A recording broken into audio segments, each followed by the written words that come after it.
That is a stunning piece of wood.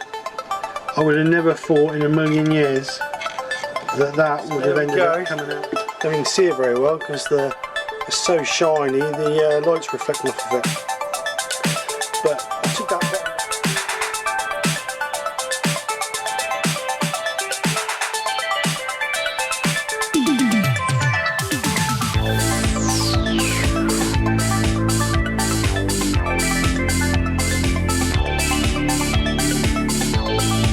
So this is the project. I'm calling it my prehistoric bowl, as you can see from the title. The reason being is because it's old, chunky and rough around the edges, just like me. So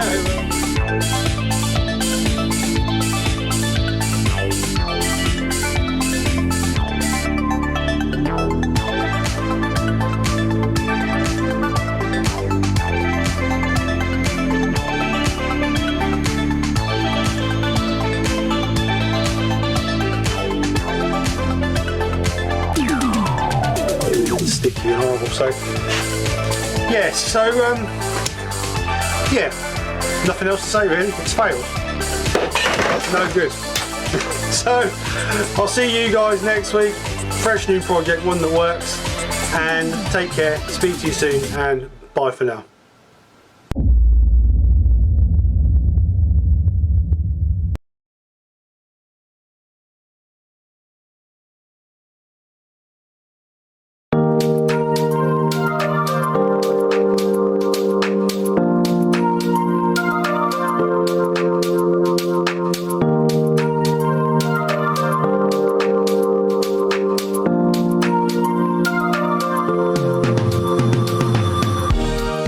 Welcome back to the channel. Hope you're all well, and thank you very much for joining us, coming over and joining us for another Sunday lunchtime live hashtag week. So Hashtag around again. Always do this on the first Sunday of the month, and obviously here we are again. So this month is something a little bit more different. It's got two parts to this, so you need to get your thinking caps on. So the hashtag is a vase with zipped or stitched or laced or whatever you want to call it. So if you've got a piece of wood that's cracked with what's a vase already, perfect, you can just V it and then either drill some holes in it and stitch it, or glue a zip down it so it looks like it's zipped. So that's the hashtag week, a little bit more technical. We did say that we was going to get a little bit more technical this month. Again, it's down to your interpretation. You don't have to do everything that everybody else does. If you've got a piece, or you want to do a piece and you haven't got anything to lace it, and use a bit of string, use an old bootlace, use anything you've got handy. Don't go out and spend a fortune amount of money just to complete this task. So it's about what you've got and your interpretation. So as you may have already guessed, that I am actually not here. This is a recording because Nick and I are doing a farmers market stroke craft fair today, but I still want to get the hashtag up for you guys. So let's jump into it. I have a piece of pine here, which was an old piece of a handrail for a staircase, or a newel post for a staircase. So I'm going to use this. I may colour it, I may not, depends what it looks like when I've actually turned it, but it's going to only be about 6 inches high. Nice fluted vase, and then we're going to cut a V in it, and I'm actually going to stitch mine. I've got some nice red or nice coloured cord that I'm going to actually stitch mine, so we'll see what it looks like. But we need to make sure we get the neck nice and thin and equal all the way through, so we get a nice, when we cut through it, it looks nice. So anyway, let's jump onto the lathe and make a start. So I have a piece of square stock. So the first thing we're going to do, as always, is find our centres. So I'm going to use my centre finder. And I'm hoping this video should be start to finish without any editing, he says, with a chuckle in the back of his head, because we all know that not things always go easily or sweetly when you're trying to do something. But anyway, so dot push the centres, so we can now turn this round. So we're going to bring up the tailstock. So get it between centres. So the only reason we're doing this is so we can get this round and then get it a tenon on the end. Now this is bigger than what I want. Obviously I'm only doing about 6 inches, so it's much bigger than what I wanted. So let's get a rough and gouge and rough this off. First things first though, let's get some safety glasses on. So let's get a rough and gouge, making sure that we're clear of our piece. So as always, we're going to stand to one side when we turn the lathe on, turn the lathe right down, start lathe up, stand to one side, get around about 1900 RPM and start rounding it off.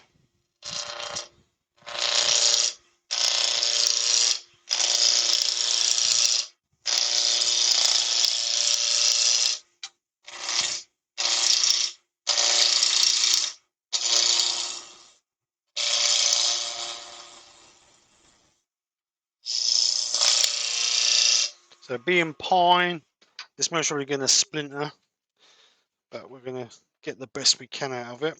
Hopefully with some nice sharp gouges, should make life a little bit easier.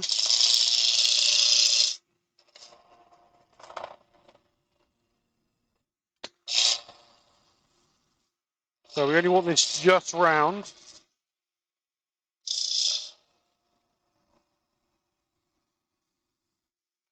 A bit more.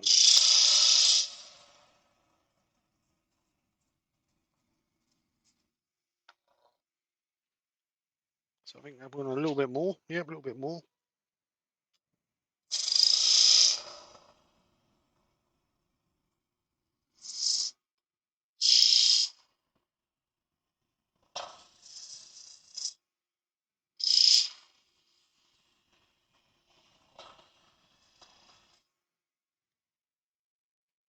I think we're around, which we are. So now we can get our tenon on the end there.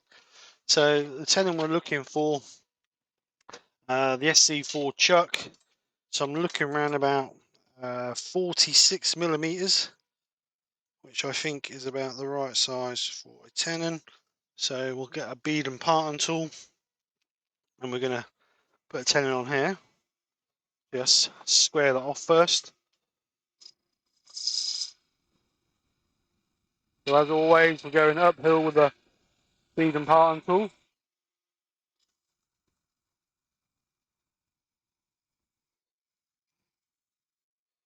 So we're going to bring our calipers in, just to gradually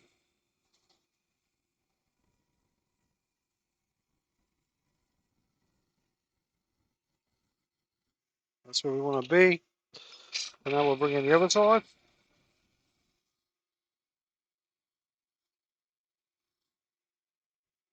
So then we've got our tenon.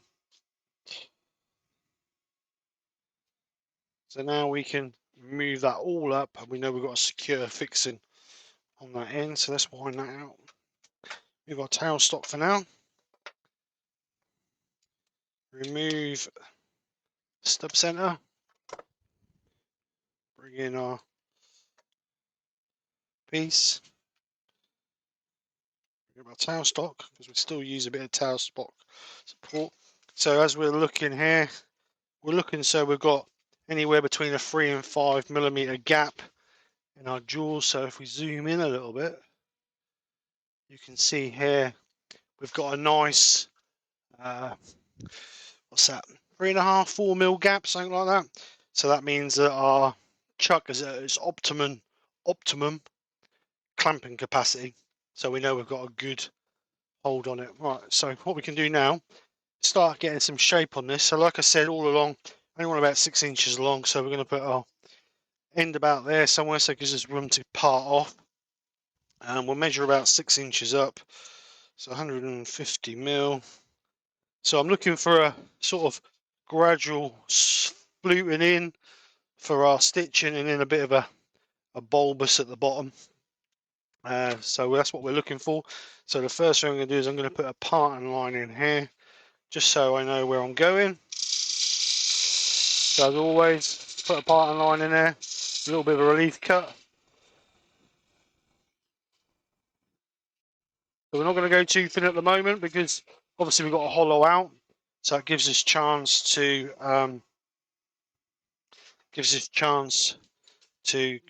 do that, so it's not going to wobble about. So that's our top line. So we'll part there as well.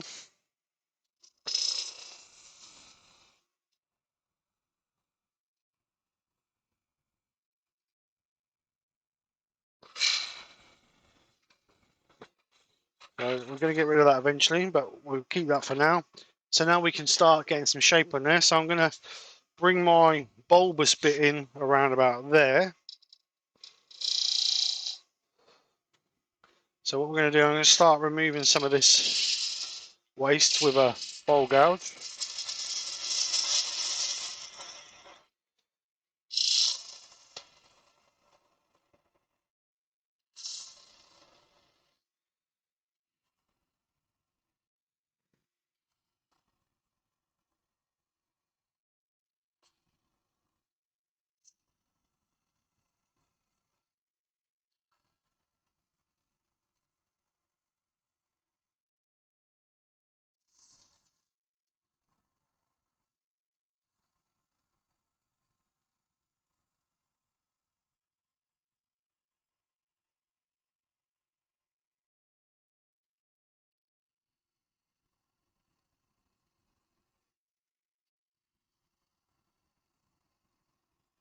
I'm just getting my rough shape with the bowl gouge, and then what I'll do is I'll refine it with a spindle gouge.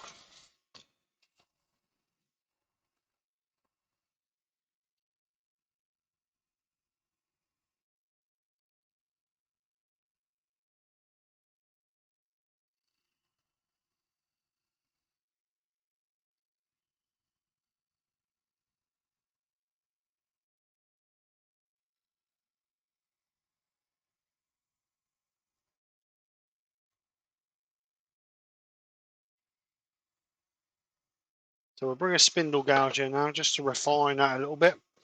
So use a little bit of width off of that. Gently follow that through.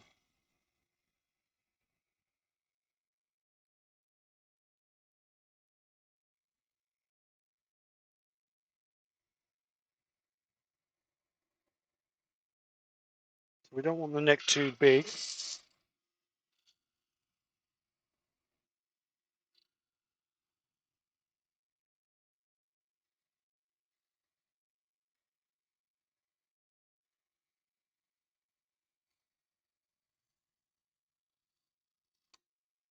Actually, I may do a little bit less bulbous on that. I might shorten that down a little bit because it's quite chunky. Yeah.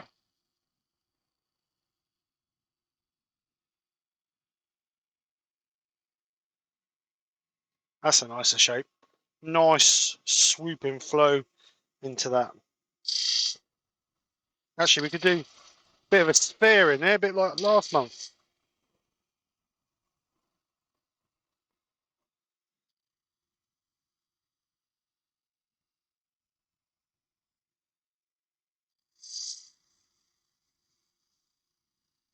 So maybe, yeah, actually, that looks quite nice. Little bit of a sphere in there.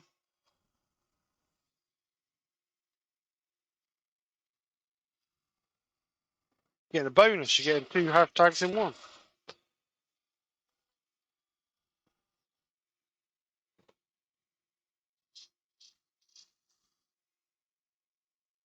So just take a little bit off of there, just a little bit chunkier there.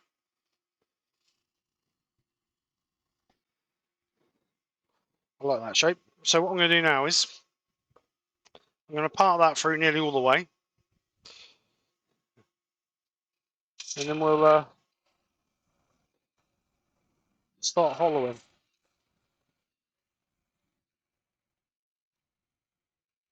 Because like I say, we want that quite equal all the way through.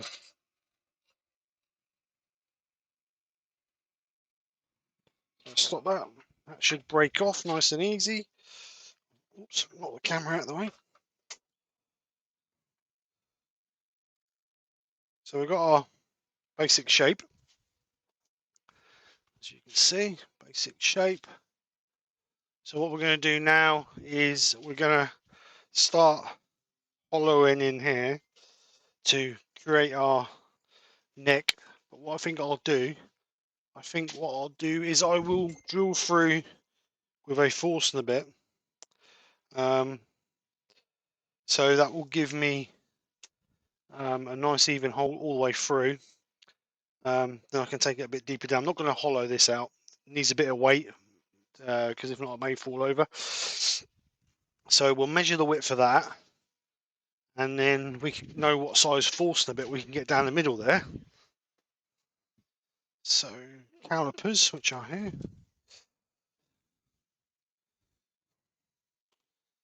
Let's measure that. That is 30 millimeters. So we can drill a 20mm hole down there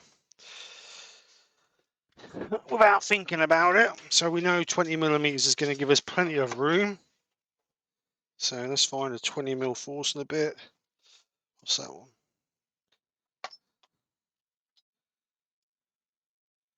22. It's close enough. So let's get the Jacob's chuck. Take out our live center.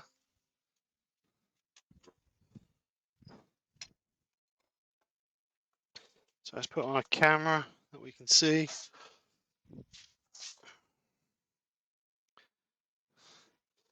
So we're now going to just drill through. Oops, wrong way.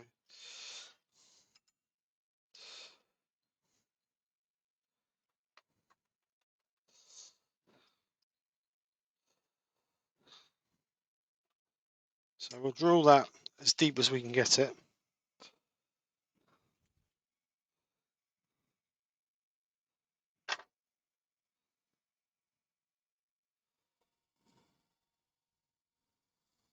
And all we have to do is just finish it off.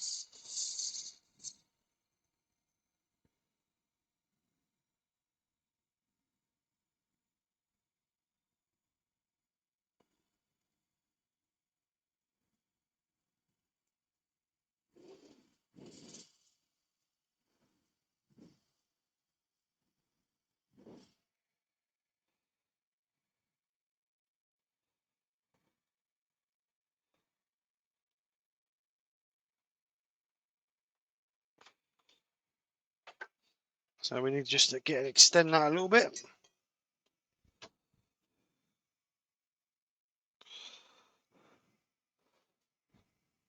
Allen key's too big, yep. Just grab an Allen key.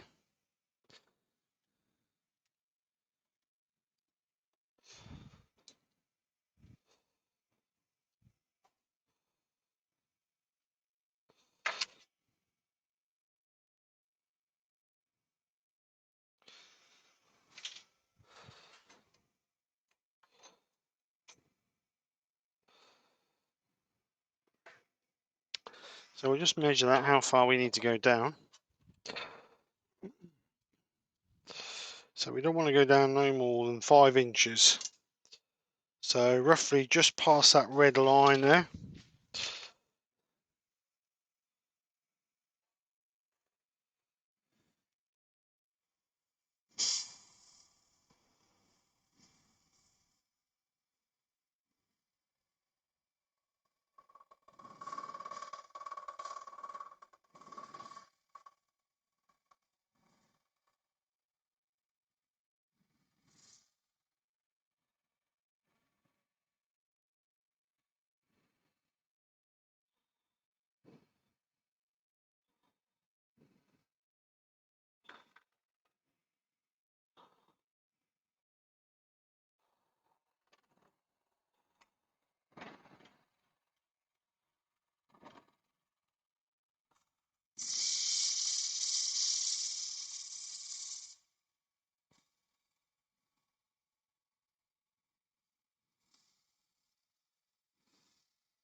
So there we go, that's about right.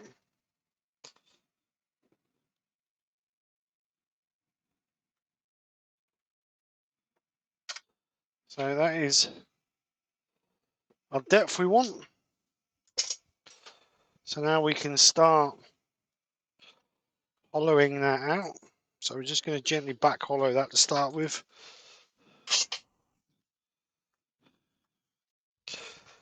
Just going to gently back hollow that to start with the spindle gouge, and then what we'll perhaps do is we'll perhaps go up to a hollowing tool. So a bit of speed.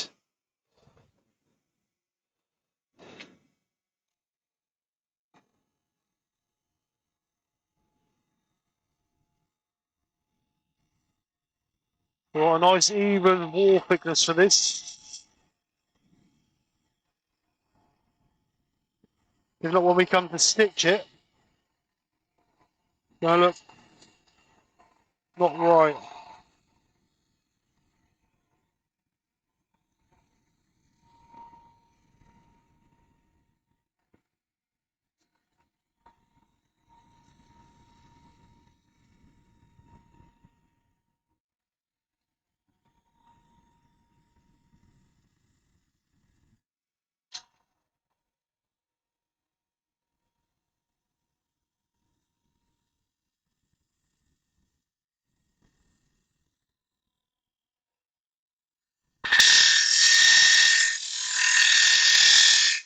Right, so we're just going to check that. See, right, so we could do a little bit more out of there, but we're not far off of there. So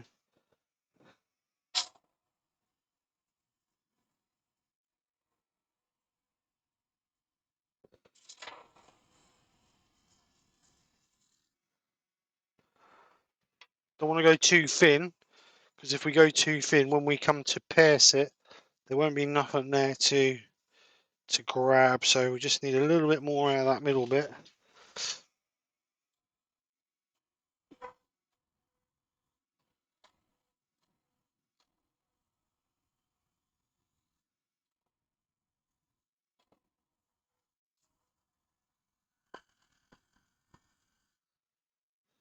Let's just check that.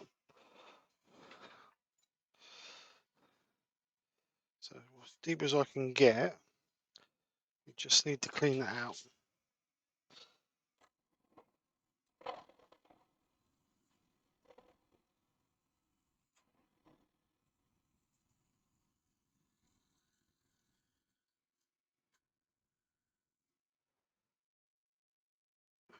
So let's have a look at that. That's better. It's fairly equal all the way through.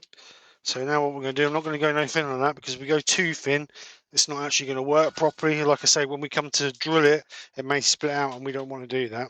So let's just get that sanded up. So we'll just get that on our sanding stick, because we're not really putting our fingers in there with a bit of sandpaper in there. And because there's pine, there's a little bit of tear out. So we're going to start off with a piece of 80 grit, just because there's pine.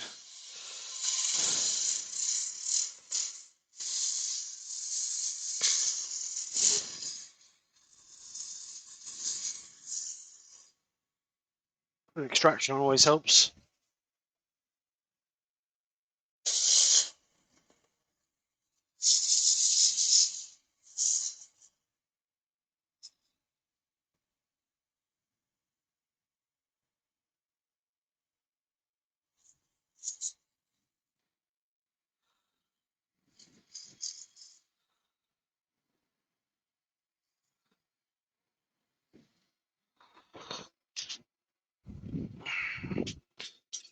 Right, so that's sanded up to 400 on the inside of that, and that is really nice.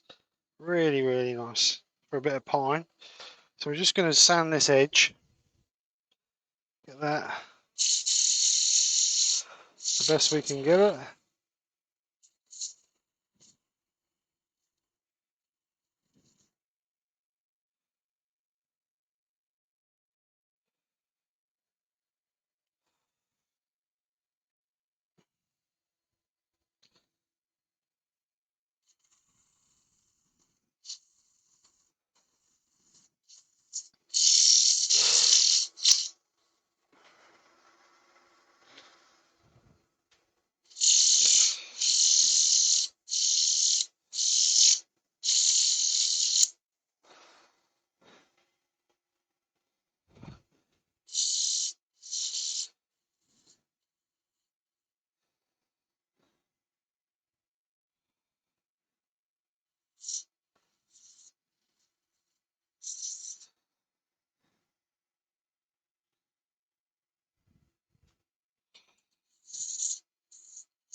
Right, so let's get the body sanded.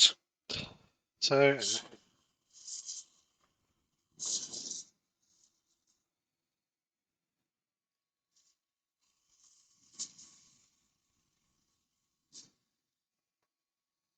what we can do is that we can actually reduce a bit of that. We can actually reduce a bit of that foot now here, because we don't need all that in there now. The only reason we kept that in there was obviously because of because obviously we was hollowing out, and we're not doing that now, so we can remove some of that. So just remove some of that.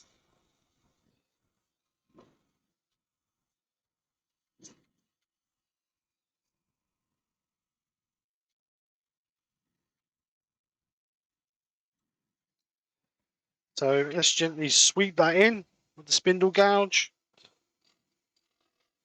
picking up that line there.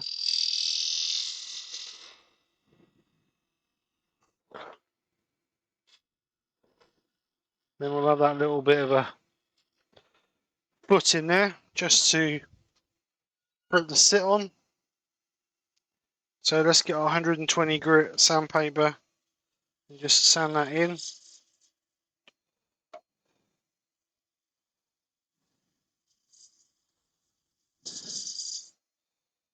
I'm just going to check that, because there's a little bit of notching out on this edge here, which still is, so let's just give that a little bit more. Now you'll find with fine and soft woods as you're sanding it, you may end up sanding a flat on it if you're not careful. So I'm going to try and avoid that if you can. Try not to hold your sandpaper on too long. Quick, sharp passes. Keep the paper moving. So what we're going to do is we're going to do some sand that way, because obviously we've got radial marks in there from the sandpaper because we're using knitted sandpaper and not the sand and discs. So just move some of those.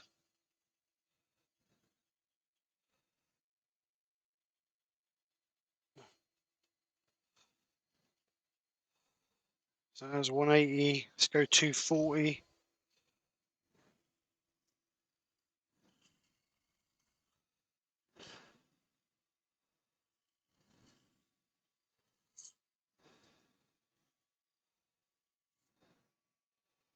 $320.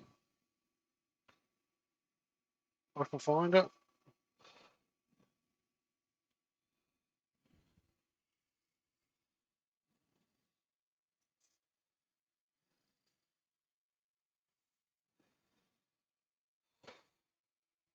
So we're just going to do this on the 320.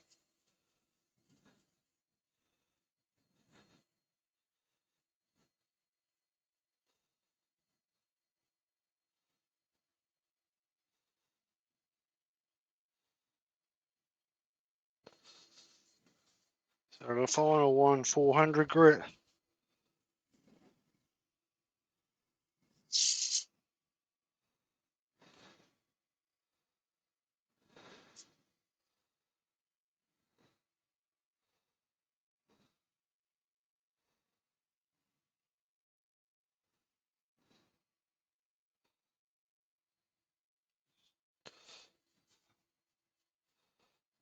So final sand.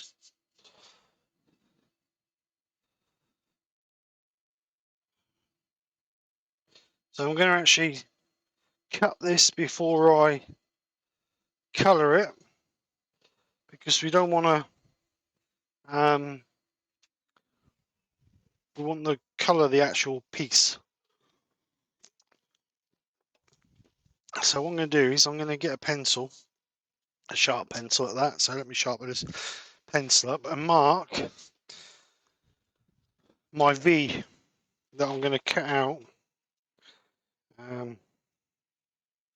ready for my stitching. So we put a straight line up first, which is quite hard considering we're actually on a curve, and then we can measure each side of that. So what should we go? Should we go, let's not go 2 mil, let's go 10 mil either side, shall we say? What do you reckon? Is that enough? Don't need to be massive amount of splitting it up. So let's go from there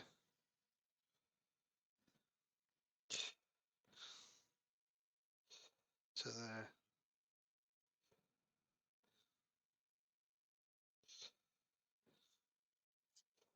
So that's what we need cutting out, that little bit there. So the best way to cut that out is, what do you reckon? Dremel. Arbortech may be a little bit too aggressive. So let's use a Dremel with a cutting disc in it. Oh, look what I just happen to have here. A Dremel with a cutting disc in it. So we're just going to gently run this down here.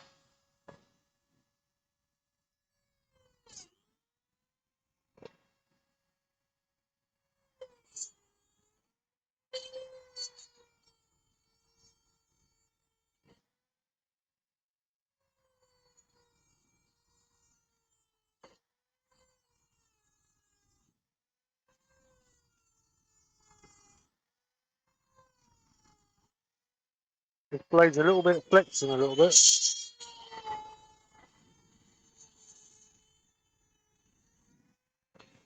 Right, so let's get the other one.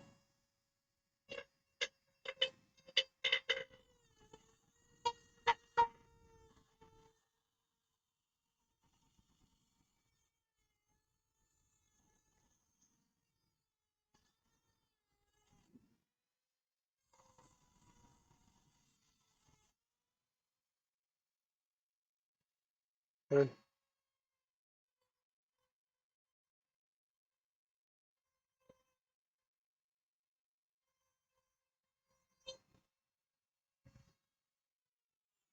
And then what I'm going to do is I'm just going to clean it out with a file, because I'm not, that blade flexes quite a lot, more than I would like. So let's just get a small file and just gently, actually put a spindle lock on.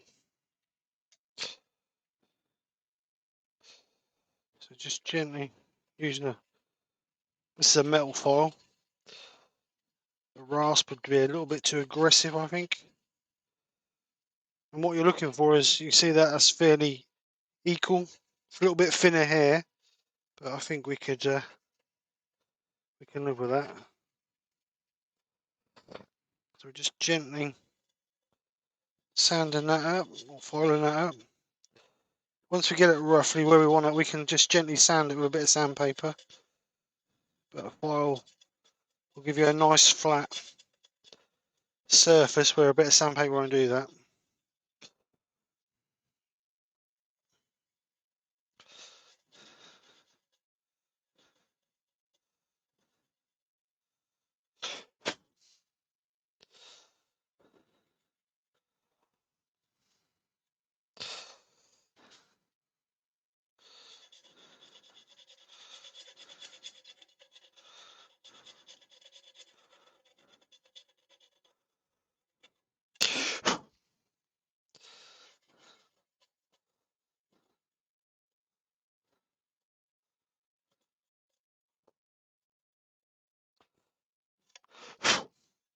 So that's that side. Let's just rotate that and do the other side.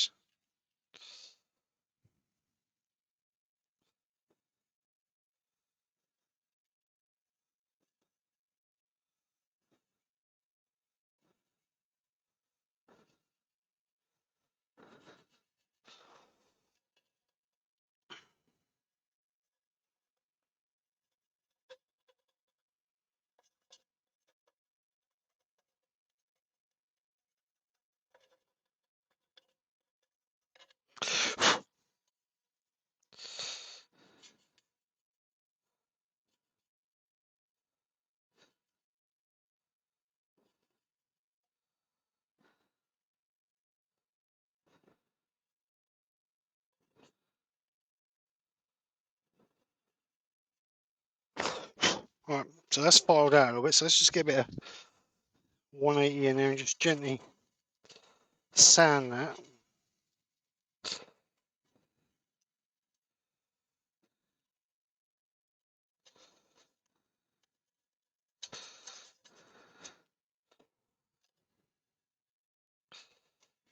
Just got to be careful because they're so delicate. We don't want to snap it.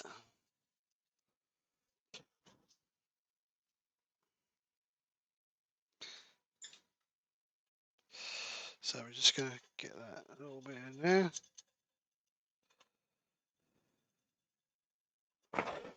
So there we go. So I'm just going to take the sharp edge off.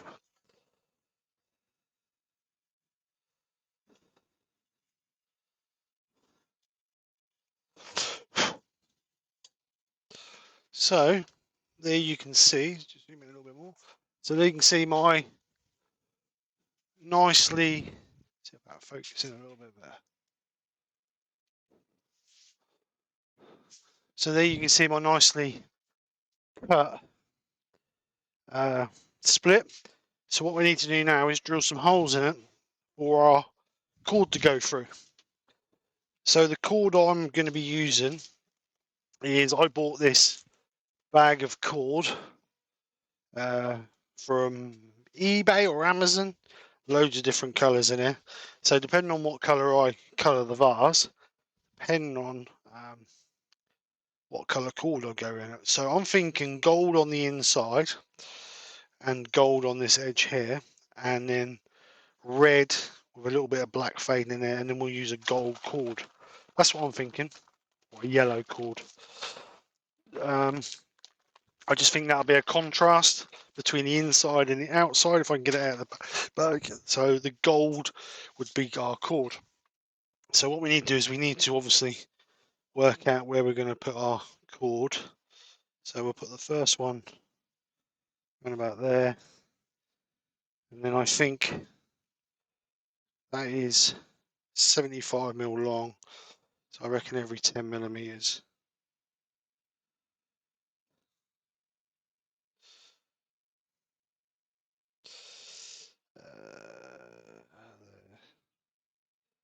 There, and then there, and then the same on this side, every 10mm there,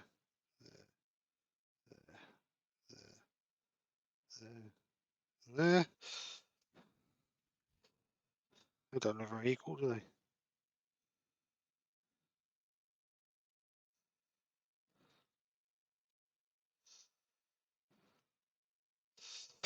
And then we need about the same distance all the way through. So that cord is about 4mm. So let's bring them 5mm back. So it's going to be hard to.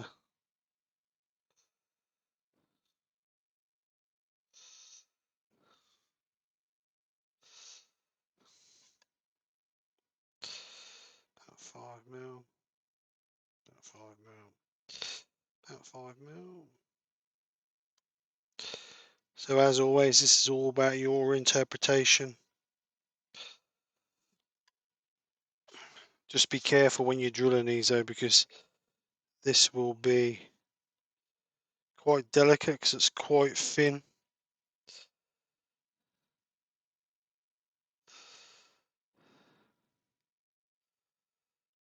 So we're just marking these at 5mm back, because I think I'm going to stick a 4mm hole through them.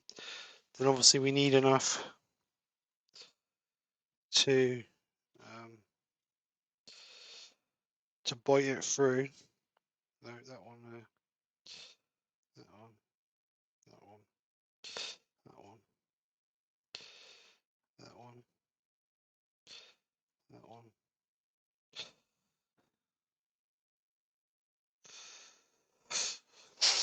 Alright, so let's get a drill bit. A drill always helps when I had the drill. Drink my coffee that my wife's bought me. If not, she'll be moaning because it's cold. Right, 4mm drill bit. There, nice and sharp bit we want.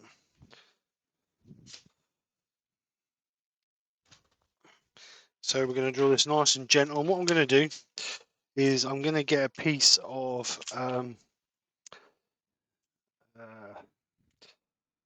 what do you call it? Going to look for a bit of wood. Actually, I used the bit I cut out. And we're going to put that. We're going to put that at the back, just to support it, because we don't want to go through and have it breaking.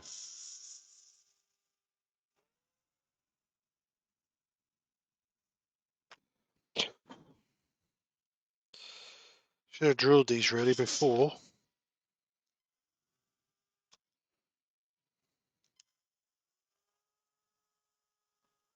I cut it out.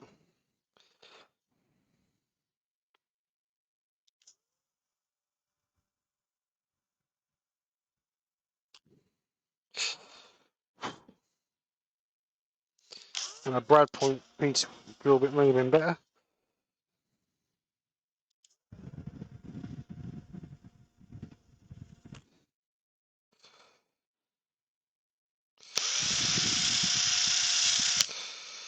And the final one.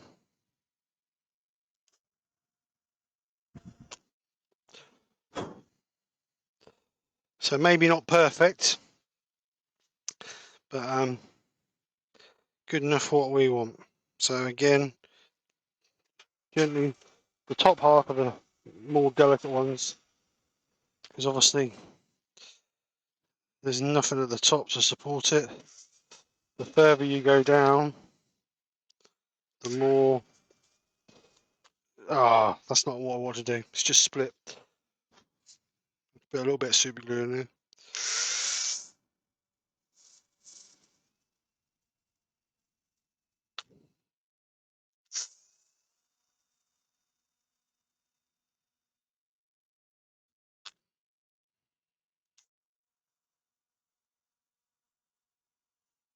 And the final wall.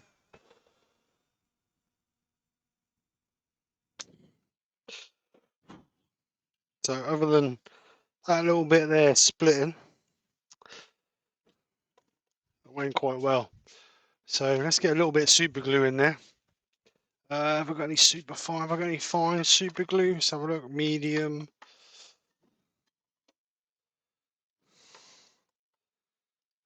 Could do with some fine really.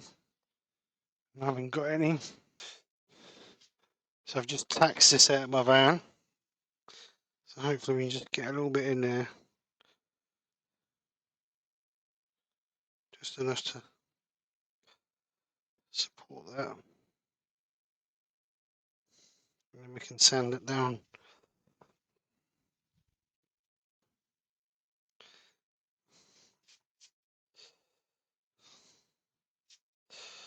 That's the intro when you, because it's so thin, it's very delicate. So what we'll do is just give it a couple of minutes to dry, and then we'll come back and try and sand that out. Right, so see if we can just gently sand that without breaking it anymore.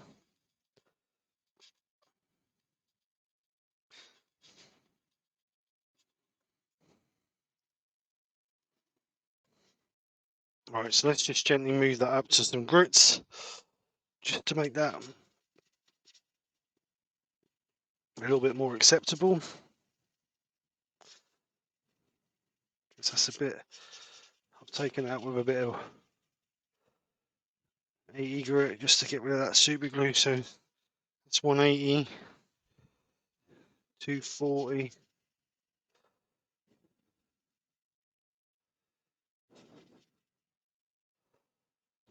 Just clean the inside as well. Let's get rid of any bad bits. And then the final one, we'll do 320. I ain't going no higher than that. Oh, actually, no, let's go to 400. Let's do it properly.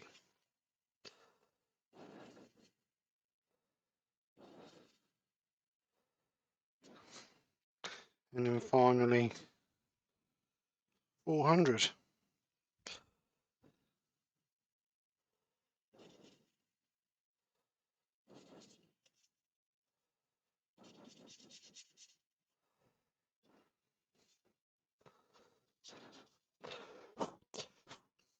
Right.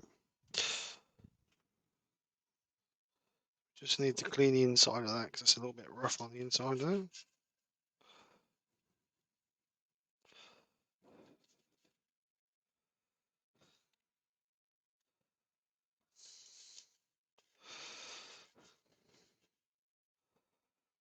Right.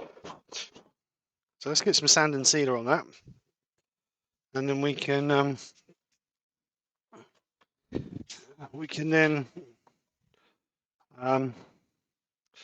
get some colour on it.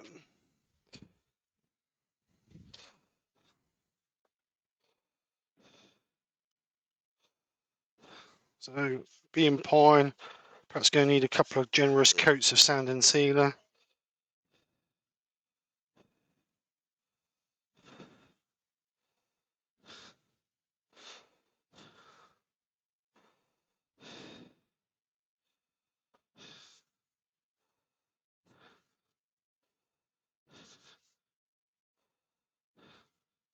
So we're going to make sure we get in there as well.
Right, so like I said, I'm thinking gold on the inside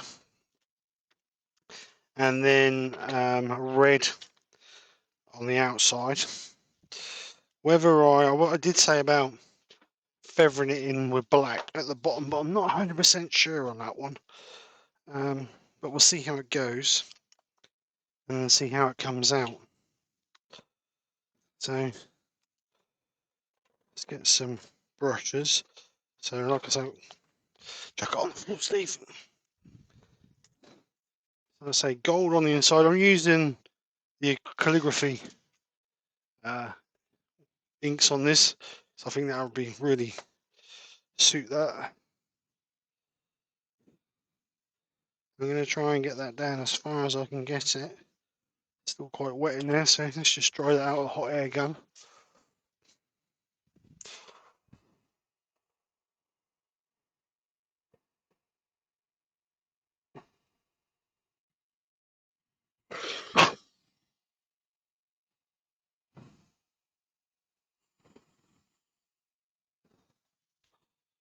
So we're going to go as deep as we can go with this.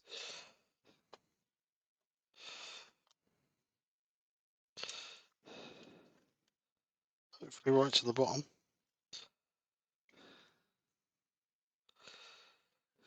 Going to take a couple of coats to bring up the nice rich colour that it is.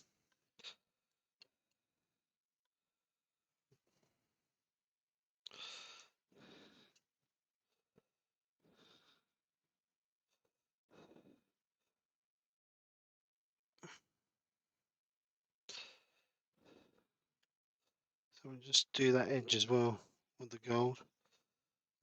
So as you stand at it, it sort of looks at you with the gold.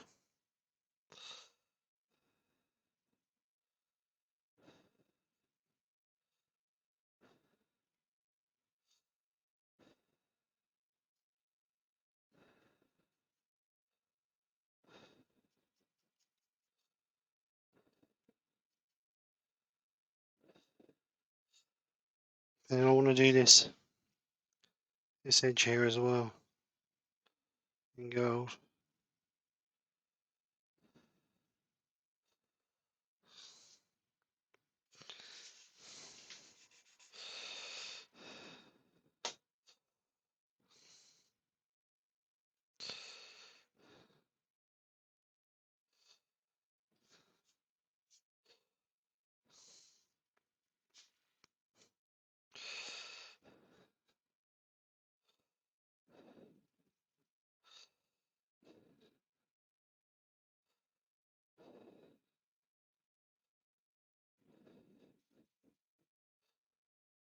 So this will take 2 to 3 coats to actually give me the gold I desire. But be worth it in the long run.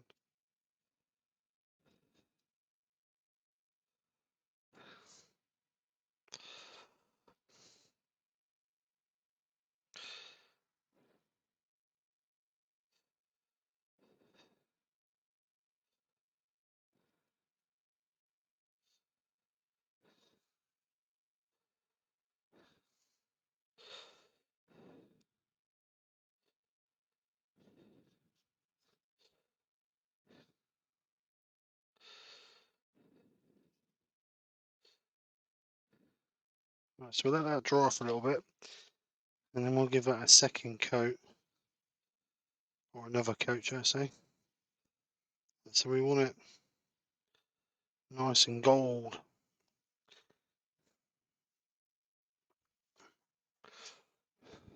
But I think the gold inside with the red on the outside are really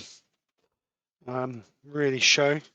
As you can see, the gold there is really starting to come through already, even though it's only had not 2 good coats, but a good coat and then the first base coat.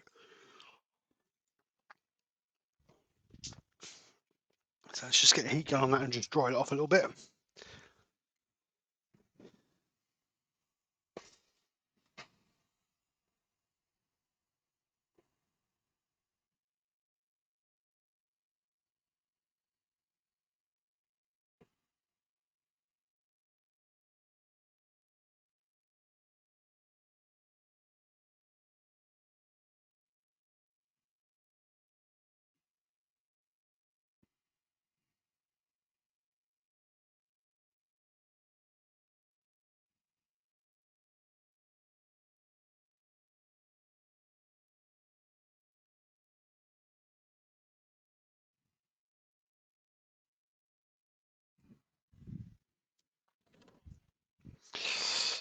Got a couple of little dinks in there. I don't know where they've come from. Let's see if we can just gently rub those out.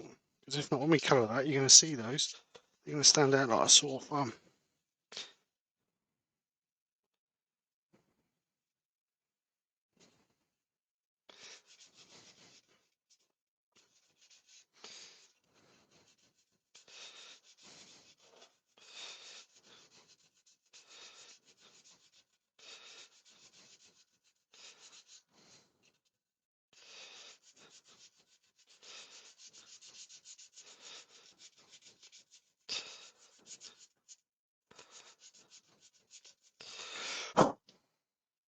See if I make any better.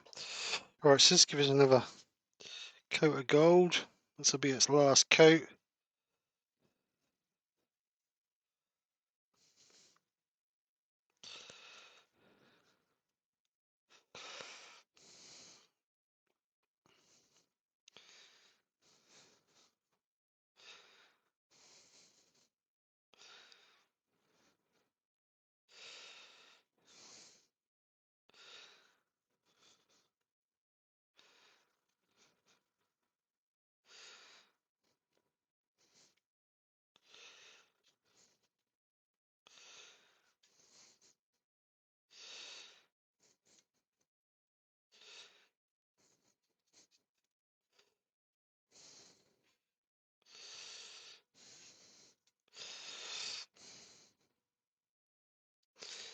And just gently touch this edge up.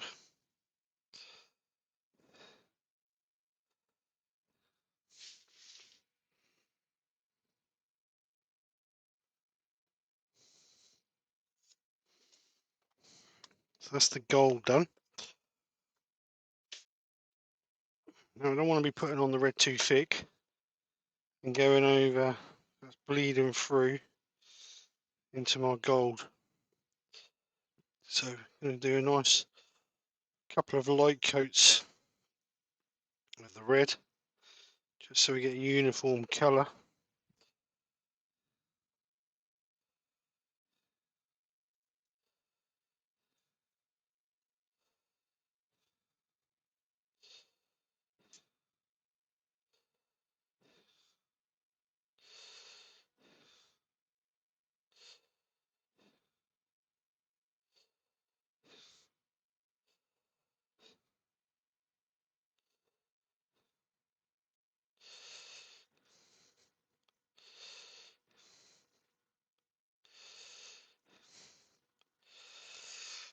You may find that some places are soaking better than others, but that is softwood for you.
So we're just going to let that dry, and then we'll give it another coat.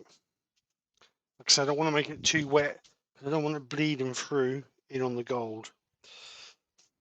So let's just let that dry.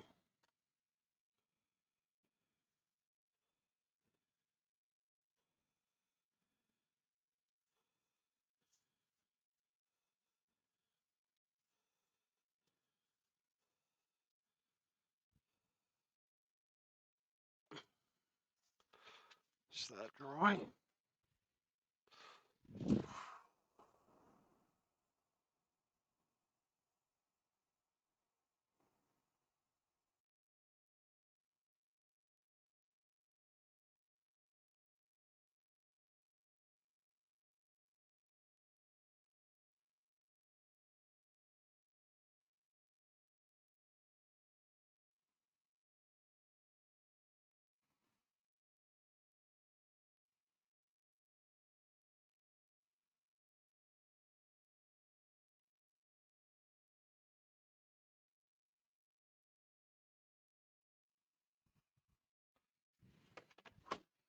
That's very deceiving because it still looks wet in places.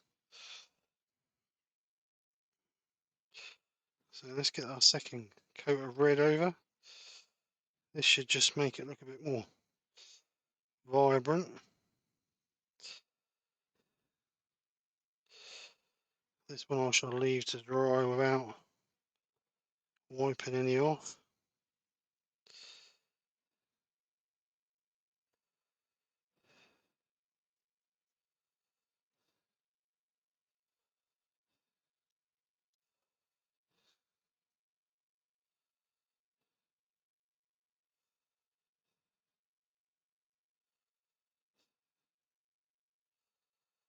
Much redder, much nicer.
Right, so that's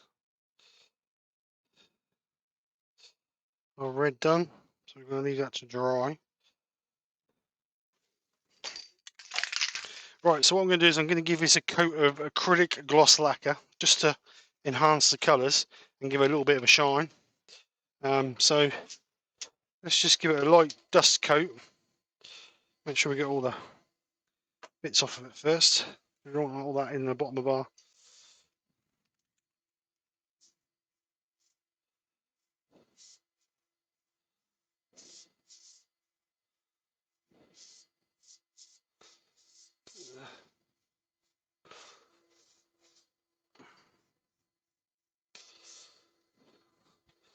So we'll just let that dry off and then we'll give it another coat, give it a couple of coats just to build up the shine a little bit, and then we can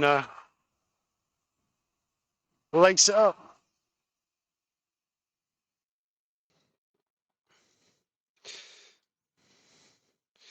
Right, so I think we're there. So that's dry now. So what I'm going to do is I'm going to part that off and then we'll lace it up. So let's get rid of that. Let's add about 3 coats of clear acrylic lacquer just to give it a little bit of shine. Let's cut it off. So what I'm going to do is I'm just going to slightly undercut the bottom.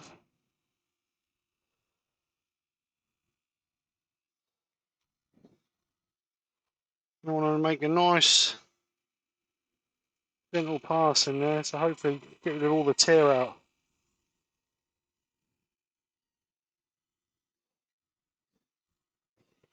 Being soft pine, we end up with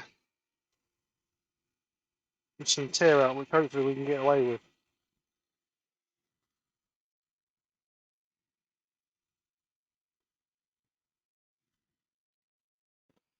I'm just going to hold that now. We'll get ready to hold it.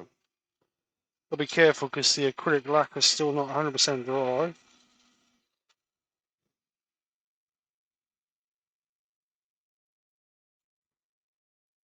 A nice gentle passer in there.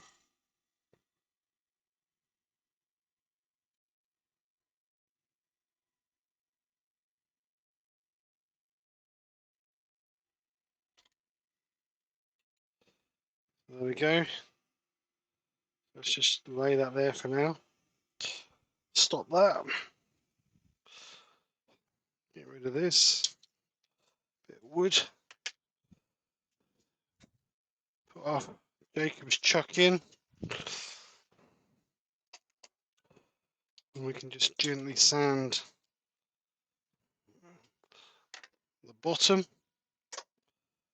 So you just see there, just some light passes. Really hasn't got a lot. I don't want to really handle that too much because the acrylic lacquer is still a little bit green.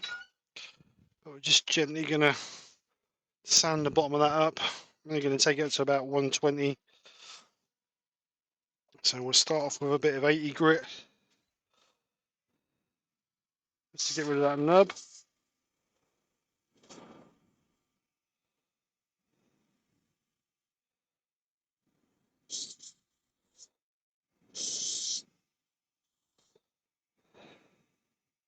Try not really to hold the side, I'm just a bit of support on the inside. And the bottom just to try and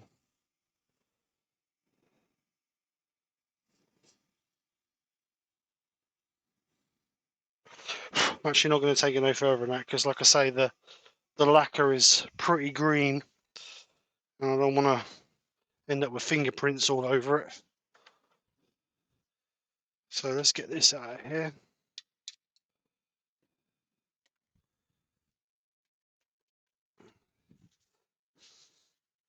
Let's bring our board back. Like so. Zoom this out a little bit.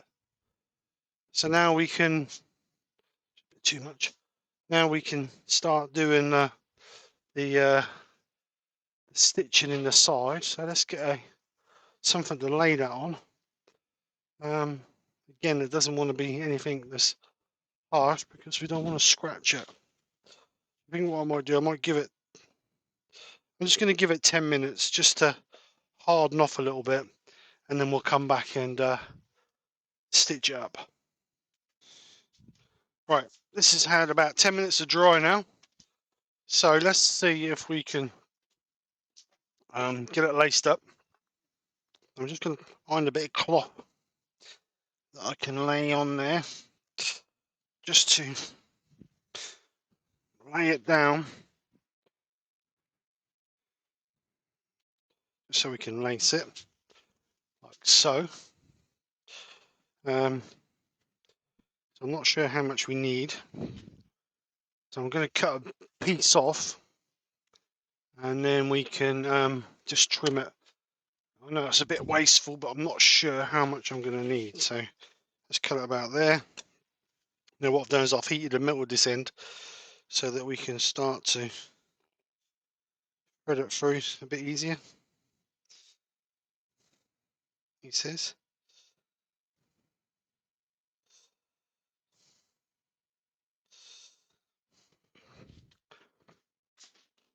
He says he's going to, as he's struggling to push it through, so let's get a pair of tweezers.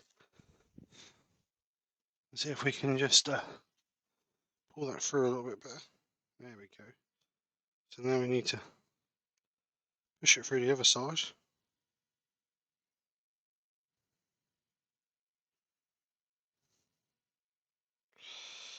And a pair of tweezers again to grab it and pull it through.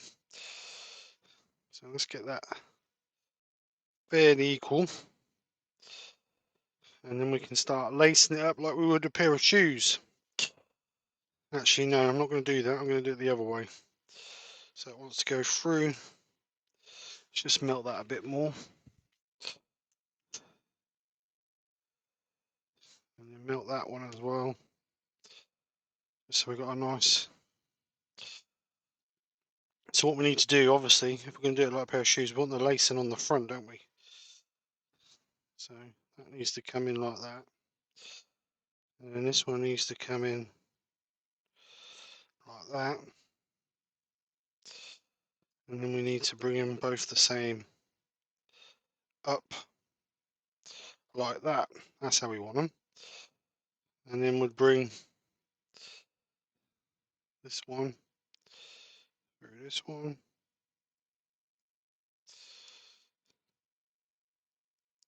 Let's just get a drill bit and just clean that out a little bit.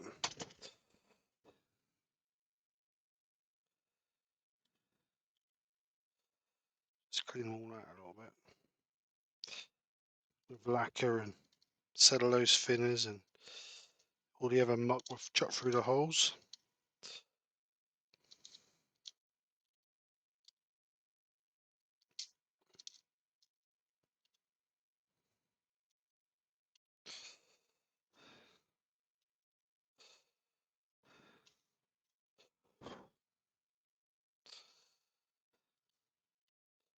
Just need to be careful of those top ones because they're the ones that broke.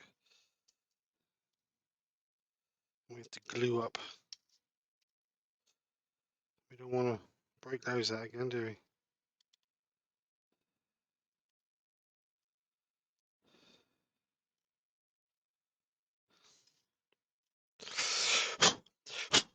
Right, let's try that. So this one. Right, so where was we? Trying to get this threaded through here. So we're going to bring this one through here.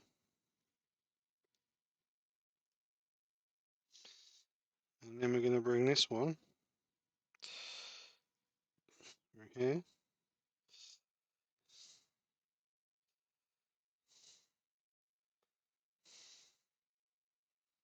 And then we'll take that one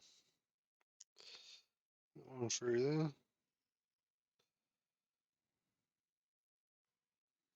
That one through there.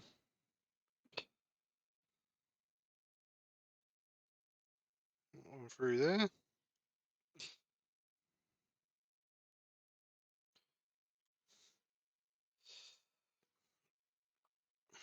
So I want to try and keep this one on the bottom so they match. I'm not pulling these tight, just gently threaded through here. They don't need to be tight.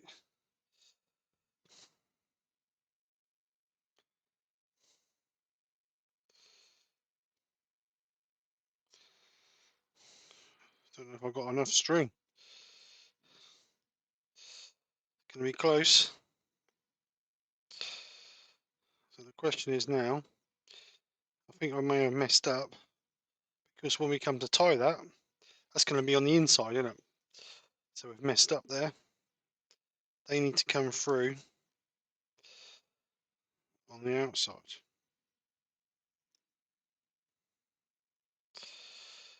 Who would think that something so simple is such a pain to do? So the other option we've got is how would we want them to come through the middle. So let's take that one out of there.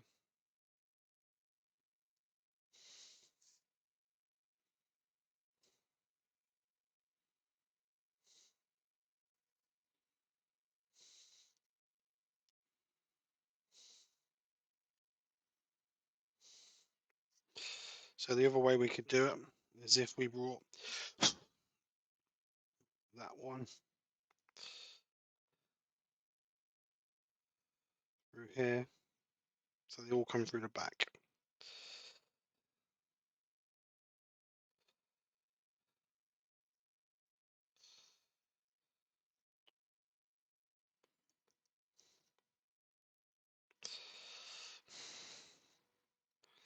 So how's that going to stitch up?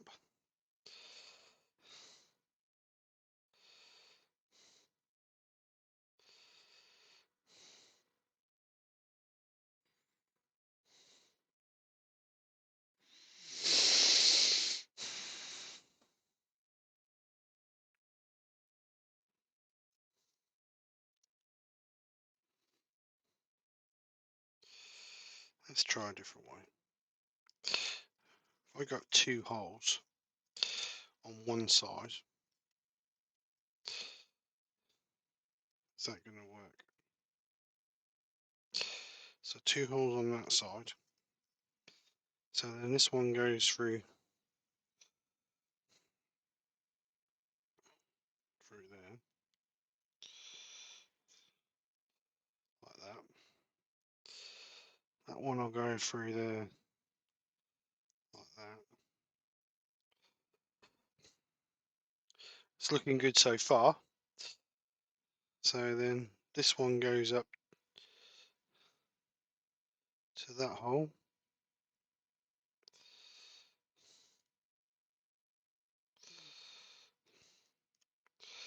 That hole. This one comes up 2 holes.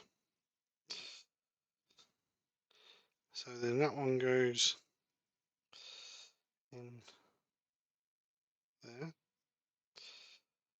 I want them looking I want it looking like, not like a shoelace, but I want it looking equal. Does that make sense?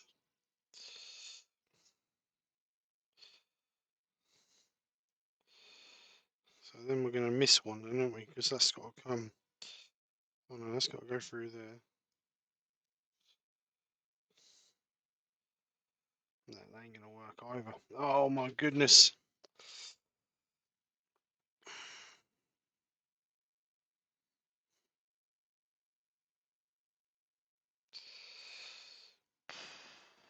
I could do them so they crisscross on the back, but I don't want to do them so they crisscross on the back. Is that won't look right? So that'd come in there like that.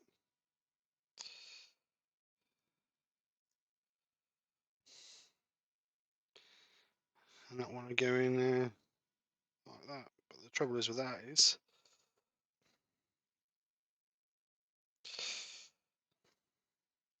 the only other thing I could do is just super glue that down the back there. So you don't actually see. Oh, is that a better idea? So you don't actually see. Yeah, that's a good idea. I like that. So what I'm going to do is I'm going to leave it like that, and then I'm going to super glue a bit of this down the back there, so you don't actually see the stitching. Something different, because you always see the stitching in a bow. But I'm going to do it different, so you don't actually see it. You know what I'm like. I always like to do something a bit different. So we need a dab of super glue. So what we're going to do is we're going to push that one down to there. So we'll just put a dab of super glue on that thing there. So where's my tweezers gone? Tweezers back. So we're just going to gently push that down.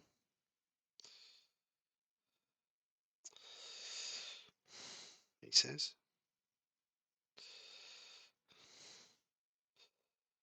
So we'll just put a blob of super glue on there and just spray a bit of activator on them.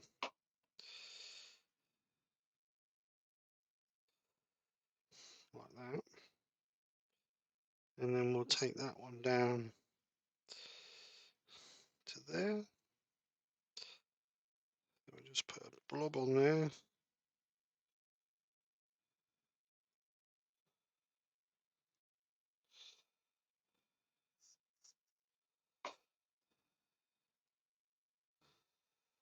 Like that. Actually, I quite like that. Something different. Normally you see the you normally see it tied, don't you, at the top, but that's actually something different. I like that. So yeah. Right, so let's get all this mess cleared up, and then we'll have a look at what we got. So there we go. My interpretation of a laced vase. Like I said, you can do zipped, you can put a bootlace in it, you can put string in it, however you want, whatever shape you want. It hasn't got to be coloured, it can just be a basic shape. But that is my interpretation of this month's hashtag laced stroke zipped vase. It's a bit mouthful, but I think it's something, what do we call it? Split vased. Hashtag split vase, hashtag whatever. But anyway, that's what it's going to be. So let's get on the other camera and see where we go from there. So there we go. There's my little interpretation of this month's hashtag. Hashtag laced vase. Like I say, if you want to put a zip in it, it's totally up to you. But I've put a lace in it, and like I said at the beginning, it hasn't got to be something fancy. It can be a bit of shoelace. It could be a bit of garden twine. Whatever you want to use. Use your interpretation. But anyway, that's my interpretation. About 150mm high. Maybe just under 100mm hair, but nice and thin and fairly equal all the way through. And that's the key thing, because if not, when you see down this edge here, you'll see the different thicknesses. So it's nice to try and get it as equal as possible. So it was nice and easy. Ruled it out with a 20mm Forstner bit, and then just gradually cleaned it out so it was equal all the way through. And then we cut it out with a Dremel with a rotary blade on it. It was a metal blade, but it was quite flexy. It wasn't very rigid, so I didn't get the best cut in the world. And then we put the ribbon through, or the cord, or whatever you want to call it, and we did something different. Normally they tie it at the top. Actually, I think that looks better. And to be honest, it looks quite neat in the inside. You can't really see where I've glued it, but something different. So anyway, don't forget to send your pictures over to me. Look forward to seeing your interpretation. So, as always, running for 2 weeks. So we will be looking at if you can get your pictures over to me by the Friday, the 15th of March, then I can do the montage ready for the 17th. So other than that, guys, thank you so much for coming over. Hope you've enjoyed. I do apologise that I'm not here. But obviously we are doing a farmer's market. But other than that, I hope you've enjoyed, and I hope you enjoyed the project. So other than that, guys, take care, speak to you soon, and see you on the next one. Bye for now.